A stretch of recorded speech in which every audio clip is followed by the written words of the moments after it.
PML ನಾನ್ permanent workers coordination committee ವತಿಯಿಂದ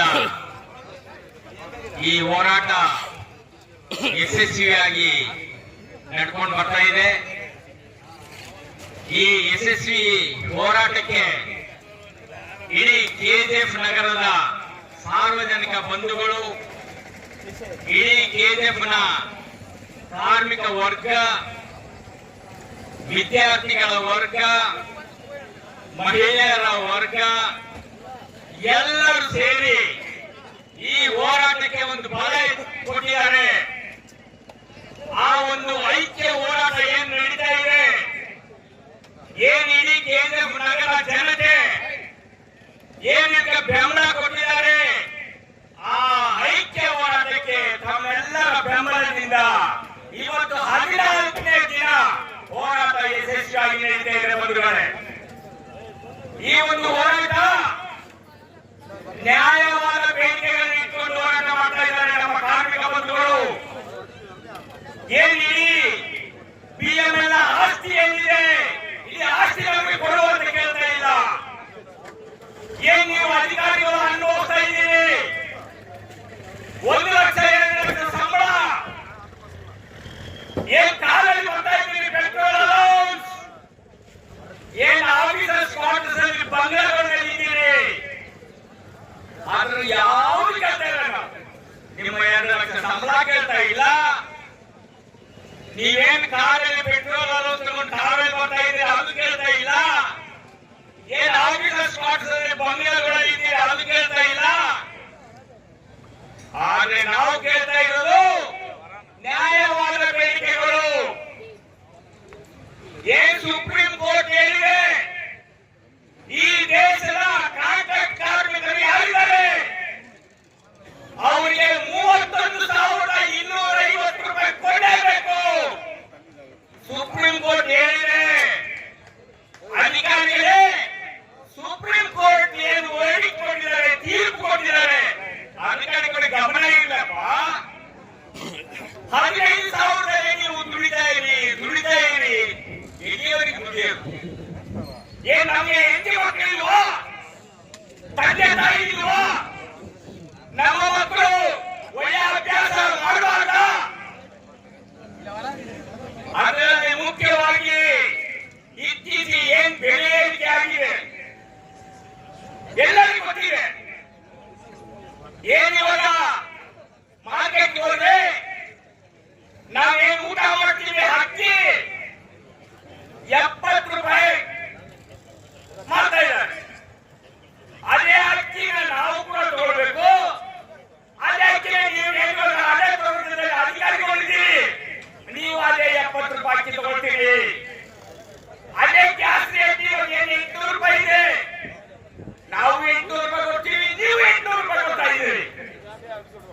ಅದೇ refund government ನಾವು 140 ಕೊಡ್ತಾ ಇದ್ದೀವಿ, ನೀವು 140 ಕೊಡ್ತಾ ಇದ್ದೀರಿ, ಅಧಿಕಾರಿಗಳು ಹೇಳ್ತಾ ಇದ್ದೀವಿ. ಆದ್ರೆ ನಿಮ್ಗೆ ಮಾತ್ರ 2 ಲಕ್ಷ ಸಂಬಳ.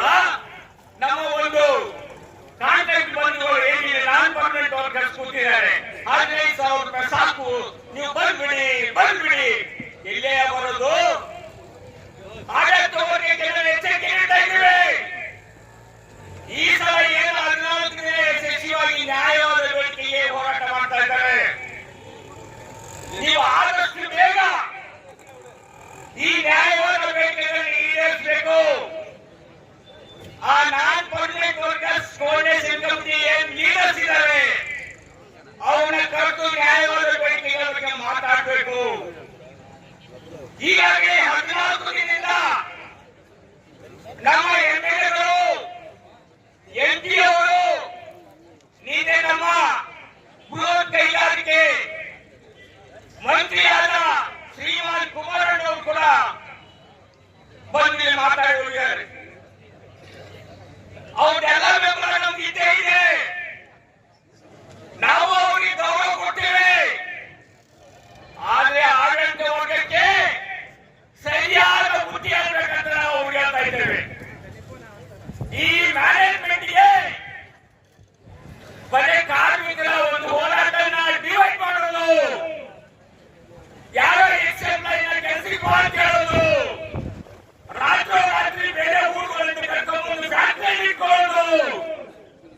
ಇದನ್ನೆಲ್ಲ ಬಿಟ್ಬಿಡ್ಬೇಕು.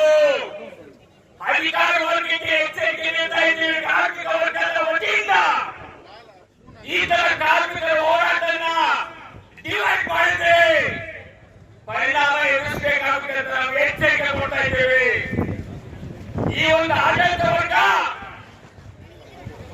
ಈ ಒಂದು ನಮ್ಮ ಕಾರ್ಮಿಕರ ವರ್ಗದವರು 20, 25, 30 ವರ್ಷದಿಂದ ಇನ್ನೊಂದು ಕೆಲಸ ಮಾಡ್ತಾ ಇದ್ದಾರೆ. ಇವರೆಲ್ಲರೂ ಸೇರಿ, ಕಾರ್ಮಿಕರು ಸೇರಿ, ಅಧಿಕಾರಿಗಳು ಸೇರಿ ಏನ್ ನಾವು ಪ್ರೊಡಕ್ಷನ್ ಮಾಡ್ತೇವೆ, ಏನ್ ಲಾಭ ಬರುತ್ತೆ, ಏನ್ ವರ್ಷ ಆದ್ಮೇಲೆ ನಮ್ಮ ಡೋಸರ್ಸ್ ಏನ್ ಅಸೆಟ್ ಟಾರ್ಗೆಟ್ ಏನು ಮುಗಿಸ್ತೇವೆ, ಆ ಲಾಭನ ಯಾರಿಗೆ ಕೊಡ್ತಾ ಇದ್ದೀರಿ? ಇನ್ನು ಆ ಲಾಭದಲ್ಲೇ ನಮ್ಮ ಕಾರ್ಮಿಕ ವರ್ಗದವರು ಕೇಳ್ತಾ ಇದ್ದಾರೆ. ಮಿನಿಮಮ್ ವೇತನ ಕೊಡೋದು ಕೇಳ್ತಾ ಇದ್ದೇವೆ, ಮಕ್ಕಳಿಗೆ ವೆಲ್ಫೇರ್ ಇಶ್ಯೂಸ್ ಕೊಡೋದು ಕೇಳ್ತಾ ಇದ್ದೇವೆ, ರಿಟೈರ್ಡ್ ಆಗಿ ಹೋಗುವಾಗ ಗ್ರಾಚ್ಯುಟಿ ಕೊಡೋದು ಕೇಳ್ತಾ ಇದ್ದೇವೆ. ಮತ್ತೆ ಕೊನೆಯದಾಗಿ ನಮಗೆ ಕಾಯಂ ಗೊಳಿಸಬೇಕು ನೌಕರಿನ. 20 ವರ್ಷ ಆದ್ರೂ ಕೂಡ ಕಾಯಂ ಮಾಡಿಲ್ಲ ಅಂದ್ರೆ ಎಂತ ಅಧಿಕಾರಿಗಳು? ಹೀಗೆ ಮನಸ್ಸೇ ಇಲ್ವಾ? ಈ ಕಾರ್ಮಿಕ ವರ್ಗದ ಒಂದು ಹೋರಾಟ, ಅವರ ಒಂದು ಶ್ರಮಶಕ್ತಿ, ಅವರ ಒಂದು ರಕ್ತವನ್ನು ಅಲ್ಲಿ ಹರಿಸಿ ಬುಲ್ಡೋಸರ್ ಹೊರಗೆ ಬಂದಿದೆ, ಫ್ರಂಟ್ ಎಂಡ್ ಹೊರಗೆ ಬಂದಿದೆ, ಮೆಟ್ರೋ ಗಾಡಿಗಳು ಹೊರಗೆ ಬಂದಿದೆ. ಅದರಲ್ಲಿ ನಮ್ಮ ಕಾರ್ಮಿಕ ವರ್ಗದ ಅವರ ಶ್ರಮಶಕ್ತಿ ಇದೆ. ಈ ಅಧಿಕಾರಿಗಳು ಹೇಳ್ತಾ ಇದ್ದೇವೆ, ನಮ್ಮ ಕಾಂಟ್ರಾಕ್ಟ್ ಕಾರ್ಮಿಕರ ಶ್ರಮವನ್ನ ಈಸಿಯಾಗಿ ತಿಳ್ಕೋಬೇಡಿ. ಈ 14 ದಿನ ಇವತ್ತು ಇಲ್ಲಿ ಕೂತಿದ್ದಾರೆ, ಐಕ್ಯ ಹೋರಾಟ ನಡೆಸ್ತಾ ಇದ್ದಾರೆ. ಒಬ್ಬ ಕೂಡ ಕಾರ್ಮಿಕರು ಆ ಗೇಟ್ ಸೈಡ್ ಹೋಗ್ತಾ ಇಲ್ಲ, ಎಲ್ಲರಿಗೆ ಕೂತಿದ್ದೀವಿ ನಾವು. ನಮ್ಮ ನ್ಯಾಯವಾದ ಬೇಡಿಕೆಗಳನ್ನು ಈಡೇರಿಸದಂಗೆ ಇಲ್ಲೇ ಇರ್ತೇವೆ. ಇದು ಕತ್ತು ಮಾತಾಡ್ಬೇಕು, ಸೌಹಾರ್ದವಾಗಿ ಮಾತಾಡ್ಬೇಕು. ಸುಮ್ಮನೆ ಯಾರಾದ್ರೂ ಹೇಳ್ಬಿಡೋದು, ನೀವು ಕಾಲ ಮಾಡ್ಕೊಂಡ್ಬಿಡಿ. ಕಾಲ ಮಾಡ್ಲಿಕ್ಕೆ ನೀನು ಸೌಹಾರ್ದತೆಯಾಗಿ ನಡ್ಕೋಪ. ನಮ್ಮ ಏನ್ ಕೋಆರ್ಡಿನೇಷನ್ ಕಮಿಟಿ, ನಾನ್ ಪರ್ಮನೆಂಟ್ ವರ್ಕರ್ಸ್ ಕೋಆರ್ಡಿನೇಷನ್ ಕಮಿಟಿ ಏನ್ ಲೀಡರ್ಸ್ ಇದ್ದಾರೆ, ಅವರು ಸೆಕ್ಯುಲರ್ ಆಗಿ, ಡೆಮೋಕ್ರಸಿ ಆಗಿ ಈ ಹೋರಾಟ ನಡೆಸ್ತಾ ಇದ್ದಾರೆ. ಅವ್ರನ್ನ ಕರಿ, ಕತ್ತು ಸೌಹಾರ್ದವಾಗಿ ಮಾತುಕತೆ ನಡೆಸು. ಅವರೇ ಡೆಫಿನೆಟ್ ಆಗಿ ಸರಿ ಕಾಲ ಆಗುತ್ತೆ. ನಮ್ಮ ಏನೊಂದು ಮುಖಂಡರಿದ್ದಾರೆ, ಅವ್ರೇನು ಹಠ ಮಾಡಿ ಗೋಡೆ ತೋರ್ತಾ ಇಲ್ಲ. ಹಠ ಮಾಡಿ ಗೋಡೆ ತೋರೋದು ನೀನು. ಈ ಅಧಿಕಾರ ವರ್ಗ ಹಠ ಮಾಡಿ ಗೋಡೆ ತೋರ್ತಾ ಇದೆಯಾ? ಕಾರ್ಮಿಕ ವರ್ಗ ನಾನು ಈ ದೇಶದಲ್ಲಿ ಕಾರ್ಮಿಕ ವರ್ಗ, ರೈತ ವರ್ಗ ಇರೋದ್ರಿಂದ ದೇಶ ಏನೊಂದು ಅಭಿವೃದ್ಧಿ ಆಗುತ್ತೆ ಅದಕ್ಕೆ ಕಾಣಿಕೆ ಕೊಟ್ಟವ್ರೆ ನಾವು. ಆದ್ರಿಂದ ಅಧಿಕಾರಿಗಳು ಹೇಳ್ತಾ ಇದ್ದೇವೆ, ಆದಷ್ಟು ಬೇಗ ನಮ್ಮ DML non permanent workers coordination ಕಮಿಟಿಯ ಲೀಡರ್ಸ್ ಅವ್ರನ್ನ ಕರೆದು ಸೌಹಾರ್ದವಾಗಿ ಮಾತುಕತೆ ನಡೆಸಿ ಈ ಒಂದು ಬೇಡಿಕೆಗಳನ್ನ ಈಡೇರಿಸಬೇಕಂತ ನಾವು ಎಚ್ಚರಿಕೆ ನೀಡ್ತಾ ಇದ್ದೇವೆ. ನೀವು ಈ ತರ ಹಠ ಮಾಡಿ ಗೋಡೆ ತೋರಿದ್ರೆ ಖಂಡಿತವಾಗಿ ನೀವೇ ಅನುಭವಿಸಬೇಕಾಗುತ್ತೆ. ಏನ್ ಇವಾಗ ಮಾರ್ಚ್ ಹತ್ರ ಬರ್ತಾ ಇದೆ, ಪ್ರೊಡಕ್ಷನ್ ಮುಗಿಸಬೇಕಾಗಿದೆ. ನಾವು ತಯಾರಾಗಿದ್ದೀವಿ. ನಾವೇನ್ ಇಲ್ಲಿ ಕೂತ್ಕೊಂಡಿದ್ದೀವಿ, ಪ್ರೊಡಕ್ಷನ್ ಮುಗಿಸ್ಕೊಳ್ಳಿಕ್ಕೆ ನಾವು 24 ತಾಸು ತಯಾರಾಗಿದ್ದೇವೆ. ಆದ್ರೆ ನಮ್ಮ ಬೇಡಿಕೆಗಳನ್ನು ಕೂಡ ನೀವು ಅಷ್ಟೇ ಸರಿಯಾಗಿ ನಡೆಸಿಕೊಡ್ಬೇಕಂತ ಕೇಳ್ಕೊಳ್ತಾ ಇದ್ದೇವೆ. ಆದ್ರಿಂದ ಬಂಧುಗಳೇ, ಏನ್ ಈ ಒಂದು ಹೋರಾಟ ಯಶಸ್ವಿಯಾಗಿ ನಡೀತಾ ಇದೆ. ಎಲ್ಲರ ಒಂದು ಬೆಂಬಲದಿಂದ CITU ಕೋಲಾರ ಡಿಸ್ಟ್ರಿಕ್ಟ್ ಕಮಿಟಿ ವತಿಯಿಂದ ಏನ್ ನಮ್ಮ ಬೆಂಬಲ ಈ ಹೋರಾಟಕ್ಕೆ ಕೊಟ್ಟಿದ್ದೇವೆ. ಇನ್ನು ಮುಂದೆ ಕೂಡ ಈ CITU ಡಿಸ್ಟ್ರಿಕ್ಟ್ ಕಮಿಟಿ ವತಿಯಿಂದ ನಾವು ನಿಮ್ಮ ಹಿಂದೆ ಇರ್ತೇವೆ.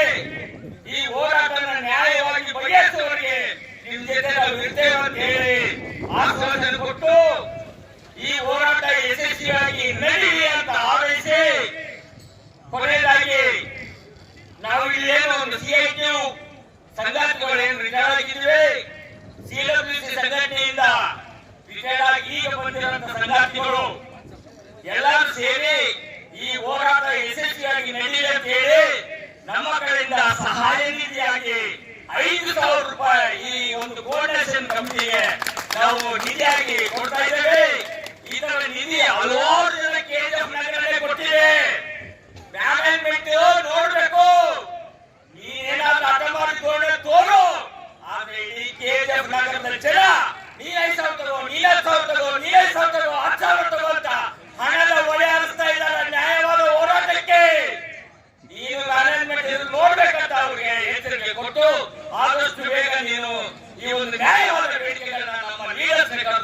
ಮಾತಾಡ್ತಾರೆ